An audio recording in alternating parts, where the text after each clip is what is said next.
A gente segue fazendo essa repercussão, agora em contato com a Luísa Ferreira, que é advogada e que vai conversar aqui com a gente a respeito de tudo que está acontecendo aí, quais são os desdobramentos que a gente pode esperar do ponto de vista jurídico para o ex-presidente Jair Bolsonaro. Luísa Ferreira, que é professora de Direito Penal da Fundação Getúlio Vargas. Luísa, mais uma vez, muito obrigada por participar aqui do Agora CNN. A gente sempre que se encontra em situações tensas do ponto de vista jurídico aqui na emissora. Então, muito bem-vinda. Traz para a gente um pouco a sua visão a respeito do que está em jogo para Jair Bolsonaro, principalmente considerando a atitude dele próprio em relação a esse caso. Porque a família ali fala muito, estão querendo imputar a ele a atitude de terceiros, mas mexer na tornozeleira é uma atitude só dele, né? Bem-vinda, boa tarde.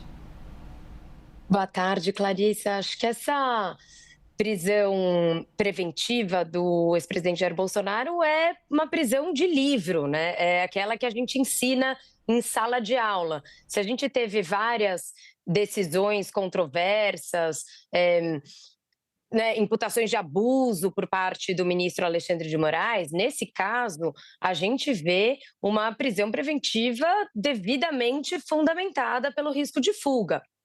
Naquele momento em que saiu a decisão, podia-se alegar, sim, que era uma decisão que estava fundamentada, dentre outras coisas, em ações de terceiros. E aí, nesse ponto, os apoiadores de Jair Bolsonaro e a defesa estão corretos. Não se pode prender alguém por ato de Zambelli, por ato de Eduardo Bolsonaro, nem mesmo, entendo eu, por uma convocação de vigília do Flávio Bolsonaro.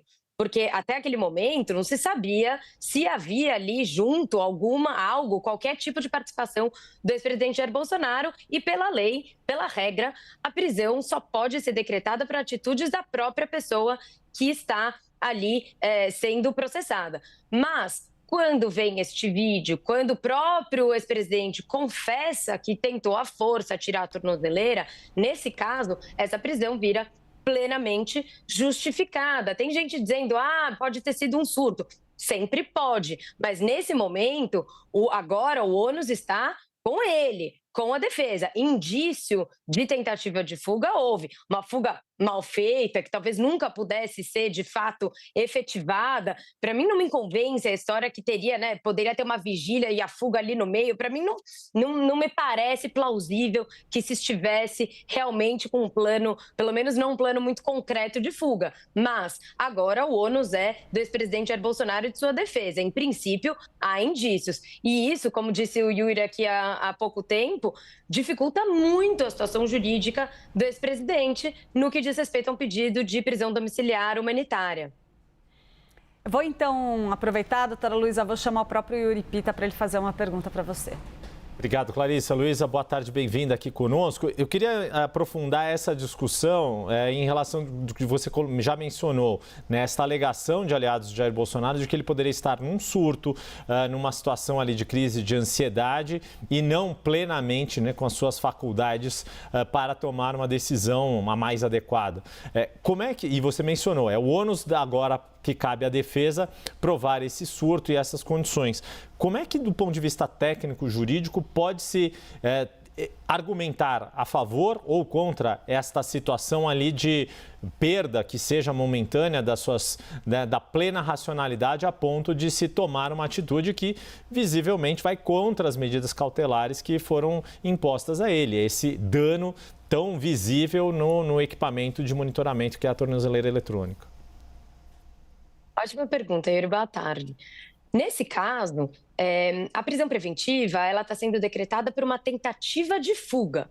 Se a defesa consegue provar que não houve nenhum intuito de fugir, se estava, por exemplo, né, num momento de total raiva, dor, aflição, acho possível que uma pessoa nesse estado né, sendo assistida por todo o Brasil, qualquer pessoa que estivesse prestes a ficar presa no Brasil por mais de 20 anos pode estar num estado de nervosismo, de eventualmente quase de um surto, né, sendo muito leiga aqui do ponto de vista médico e de saúde mental, que não é minha área.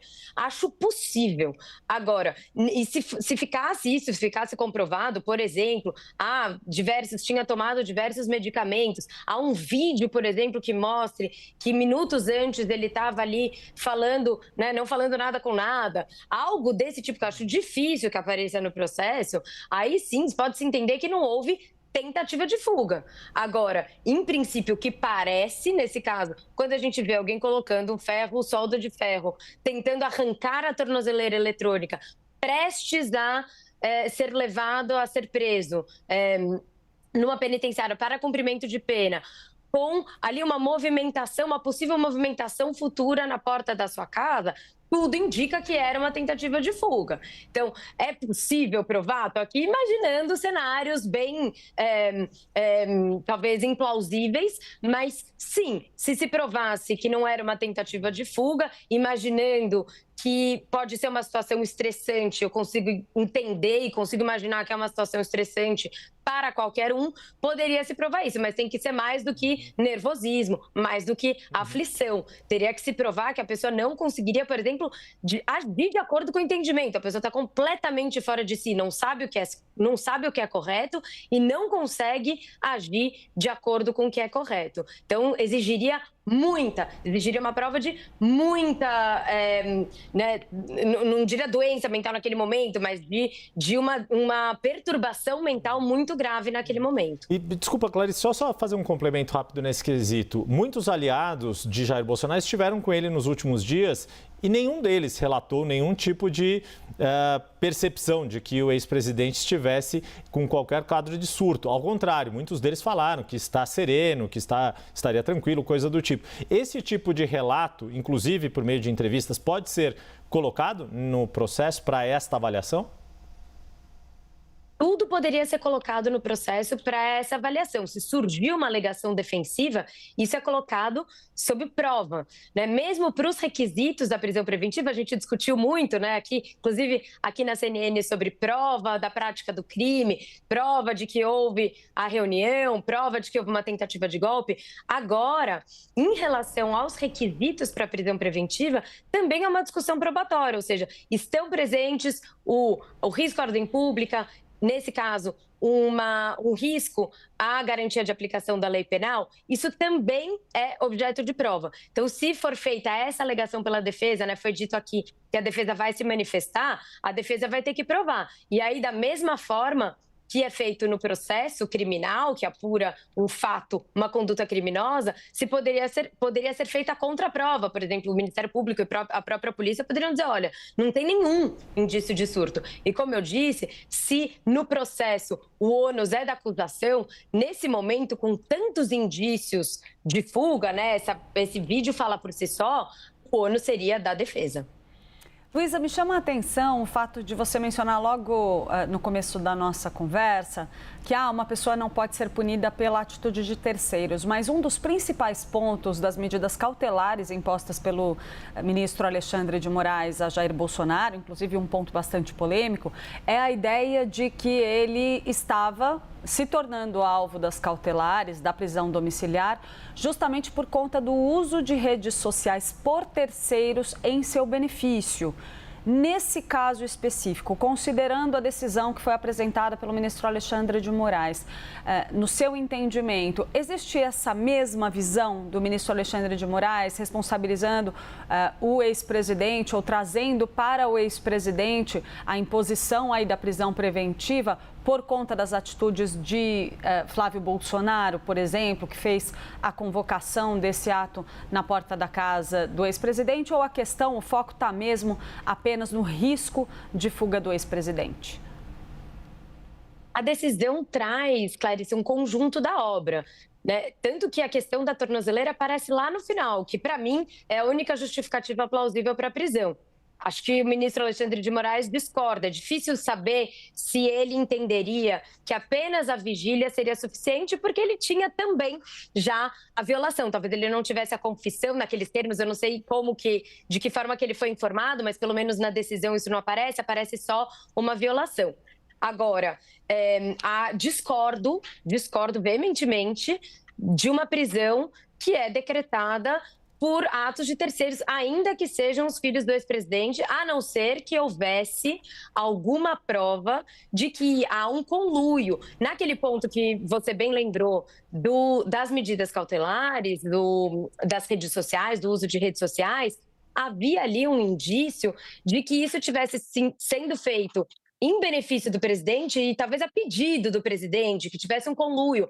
Assim como os atos do Eduardo Bolsonaro nos Estados Unidos, existem indícios de que ele estava ali fazendo aquilo a pedido do presidente, inclusive ex-presidente, inclusive financiado pelo ex-presidente Jair Bolsonaro. Aí sim, você tem uma ligação de atos de terceiros com a pessoa que está sendo objeto da medida cautelar. Agora, apenas a vigília, apenas Zambelli, né, ramagem, esse tipo de argumento, para mim, não sustenta uma prisão preventiva, porque ninguém pode ser privado da sua própria liberdade em razão de atos de terceiros. Não há nenhum indício de que houve algum tipo de conluio entre ramagem e Jair Bolsonaro. Agora, quando vem a tornozeleira ali na decisão, estou entendendo que o ministro Alexandre de Moraes fez ali um bem bolado, um conjunto da obra, e consegue escapar um pouco dessa possível crítica de que o ex-presidente Jair Bolsonaro estaria sendo preso por ato de terceiro.